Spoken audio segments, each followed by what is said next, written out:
అయితే ఈ రోజు నైట్ 12 గంటల నుంచి వెళ్ళి న్యాయ చట్టాలు అమల్లోకి వచ్చినాయి. ఆ న్యాయ చట్టాలపై కొన్ని చర్చించుకుందాం. మెయిన్ అంశాల్లో వచ్చేసి నేటి నుంచి అమల్లోకి కొత్త చట్టాలు.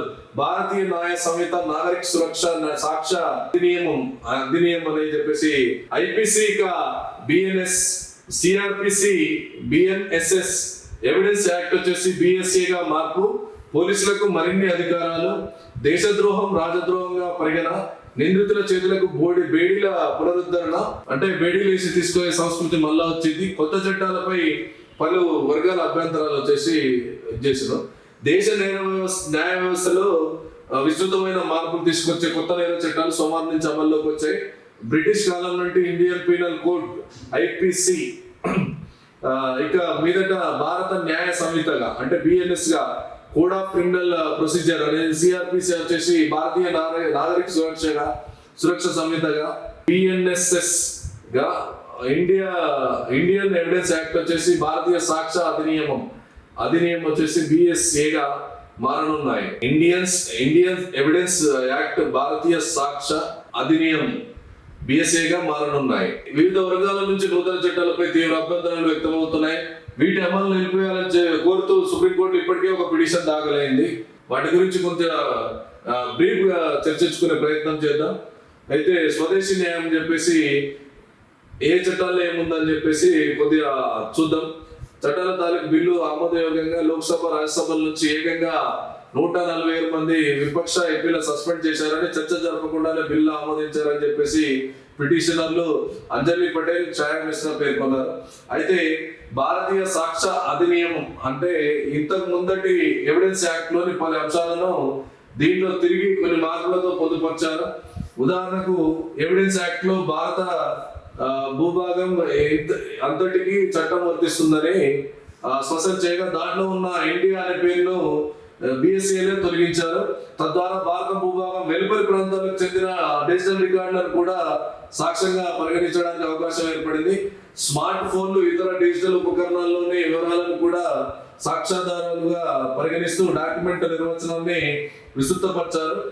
ఆడియో వీడియో రికార్డులను కూడా ఎవిడెన్స్ గా పరిగణిస్తారు. అయితే ఆర్థిక తదితర రంగాల నిపుణుల మౌఖిక అభిప్రాయాలను సాక్ష్యాధారంగా పరిగణిస్తారు. ఏదైనా కేసులో నిందితులు ఒకరికంటే ఎక్కువ ఉంటే విచారణ దశలో వారిలో ఎవరైనా పరారులో ఉన్నప్పటికీ ఆ నిందితుడు గైర్హాజరులోనే విచారణ కొనసాగుతుంది. నాగరిక సురక్ష సంహిత బిఎన్ఎస్ఎస్ ఇప్పటి వరకున్న సిఆర్పిసి ప్రకారం పోలీసులు తొలుత ఎఫ్ఐఆర్ దాఖలు చేసిన తర్వాతనే విచారణ ప్రారంభించాలి. వివాహ సంబంధ వివాదాలు, వ్యాపార గొడవలు వంటి కొన్నిటిలో తొలుత విచారణ జరిపి ఆ తర్వాత అవసరమైతే ఎఫ్ఐఆర్ దాఖలు చేస్తారు. కానీ కొత్త చట్టం ప్రకారం పోలీసులు ఏ కేసులోనైనా తొలుత ప్రాథమిక విచారణ జరిపి అవసరమైతేనే ఎఫ్ఐఆర్ దాఖలు చేయాలి.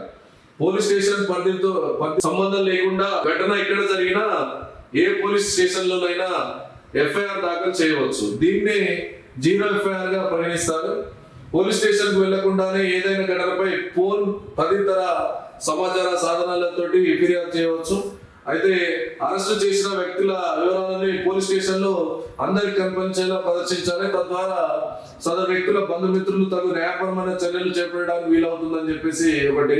ప్రస్తుతం ఈడీకి నిందితుల ఆస్తులను జప్తు చేసే అధికారం ఉన్నట్లుగా నేరాలపై దర్యాప్తు జరిపే సంస్థలకు కూడా ఆస్తుల జప్తు అధికారాలని ఈ కొత్త చట్టం కట్టబెడుతుంది.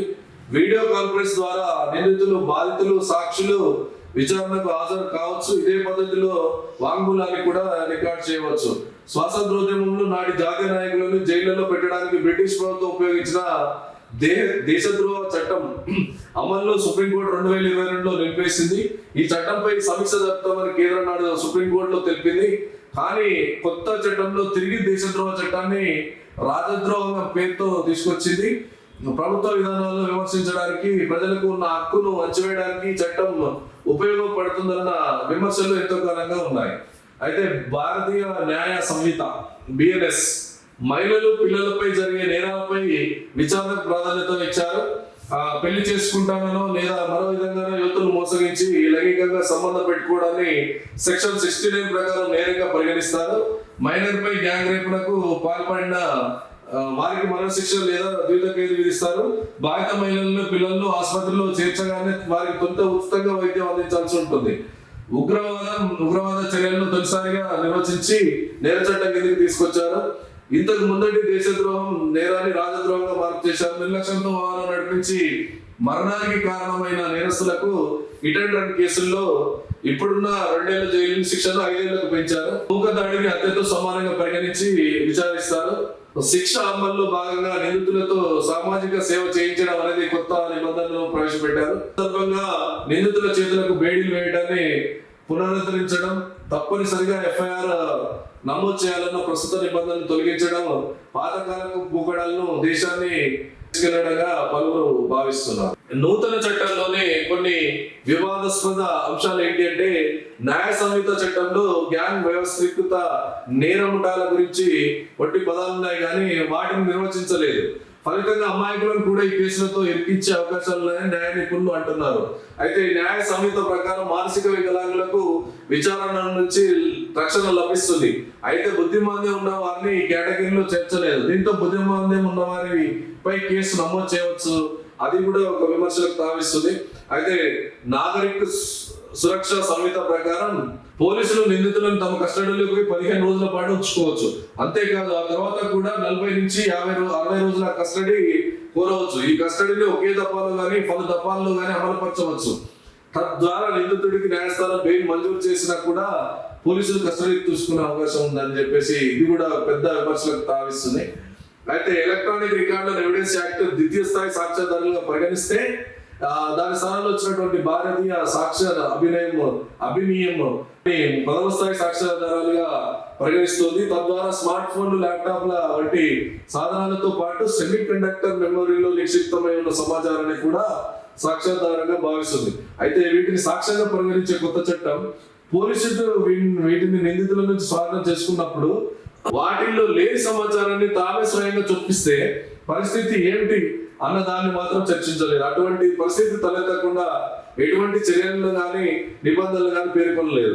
అయితే ఇతర ముఖ్యాంశాలు చూసుకున్నట్లయితే క్రిమినల్ కేసుల్లో విచారణ ప్రారంభమైన తర్వాత 60 రోజుల్లోపు అభియోగాలు నమోదు చేయాలి. విచారణ పూర్తయిన 45 రోజుల్లోపు న్యాయమూర్తి తీర్పు వెలువరించాలి. ఖచ్చితంగా కేసును 2 సార్లు మాత్రమే వాయిదా వేయాలి.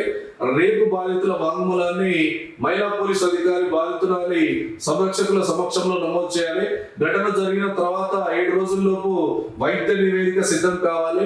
సాక్షులకు రాష్ట్ర ప్రభుత్వాలు రక్షణ కల్పించాలి.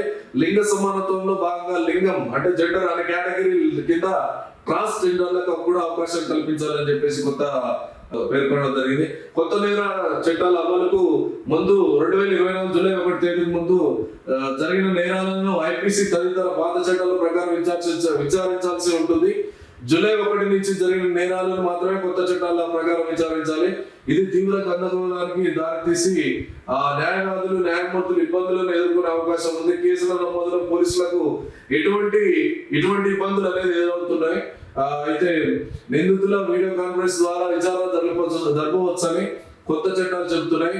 కానీ దేశంలోని 80% కోర్టుల్లో దీనికి అవసరమైన మౌలిక సదుపాయాలు అంటే ఎటువంటి సదుపాయాలు లేకుండానే ఇప్పుడు అట్లా పెట్టొచ్చు అంటే ఫస్ట్ సదుపాయాలు కల్పించిన తర్వాత పెడితే బాగుంటుంది అనేది విమర్శలకు తావిస్తుంది. అయితే కొన్ని న్యాయ చట్టంలోనే ఇవి కొన్ని ముఖ్యమైన అంశాలు. ధన్యవాదాలు.